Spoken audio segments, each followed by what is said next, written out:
वर्तमान नगर में रूपसेन नाम का राजा राज करता था। एक दिन उसके यहाँ बीरबल नाम का एक राजपूत नौकरी के लिए आया। राजा ने उससे पूछा कि उसे खर्च के लिए क्या चाहिए, तो उसने जवाब दिया 1000 तोले सोना। सुनकर सबको बड़ा आश्चर्य हुआ। राजा ने पूछा तुम्हारे साथ कौन कौन है? उसने जवाब दिया मेरी स्त्री, बेटा और बेटी। राजा को और भी अचंभा हुआ, आखिर 4 जने इतने धन का क्या करेंगे? फिर भी उसने उसकी बात मान ली। उस दिन से बीरबल रोज 1000 तोले सोना भंडारी से लेकर अपने घर आता। उसमें से आधा ब्राह्मणों में बांट देता, बाकी के 2 हिस्से करके एक मेहमानों, बैरागियों और सन्यासियों को देता और दूसरे से भोजन बनवाकर पहले गरीबों को खिलाता।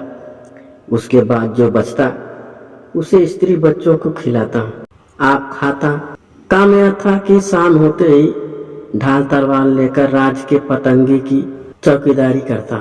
राजा को जब कभी रात को जरूरत होती वह हाजिर रहता।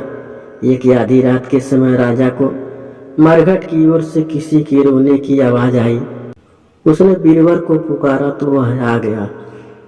राजा ने कहा जाओ पता लगाकर आओ कि इतनी रात गए यह कौन रो रहा है और क्यों रो रहा है। बीरबल तत्काल वहां से चल दिया। मरघट में जाकर देखता है कि सिर से पांव तक एक स्त्री गहनों से लदी कभी नाचती है, कभी कूदती है और सीट पीट पीट कर रोती है, लेकिन उसकी आंखों से एक बूंद आंसू की नहीं निकली। बीरबल ने पूछा तुम कौन हो, क्यों रोती हो? उसने कहा मैं राजलक्ष्मी हूँ, रोती इसीलिए हूँ कि राजा विक्रम के घर में खोटे काम होते हैं, इसीलिए वहाँ दरिद्रता का डेरा पड़ने वाला है। मैं वहाँ से चली जाऊंगी और राजा दुखी होकर 1 महीने में मर जाएगा। सुनकर बीरबल ने पूछा इससे बचने के कोई उपाय है? स्त्री बोली हाँ है। यहाँ से पूरब में 1 योजन पर एक देवी का मंदिर है। अगर तुम उस देवी पर अपने बेटे का शीश चढ़ा दो तो विपदा टल सकती है, फिर राजा 100 बरस तक बिखटे का राज करेगा। बीरबल घर आया और अपनी स्त्री को जगाकर सब हाल कहा। स्त्री ने बेटे को जगाया, बेटी भी जाग पड़ी। जब बालक ने बात सुनी तो वह खुशी होकर बोला आप मेरा शीश काटकर चढ़ा दें, एक तो आपकी आज्ञा, दूसरे स्वामी का काम, तीसरे यह देवता पर चढ़े, इससे बढ़कर बात और क्या होगी, आप जल्दी करें।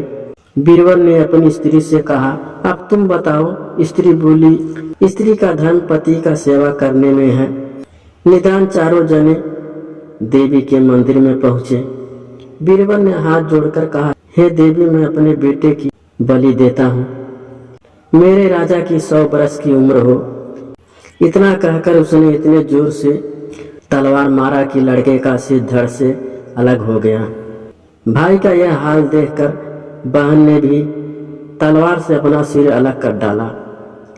बेटा बेटी चले गए तो दुखी माँ ने भी उन्हीं का रास्ता पकड़ा और अपनी गर्दन काट दी। बीरबल ने सोचा कि घर में कोई नहीं रहा तो मैं ही जीकर क्या करूंगा।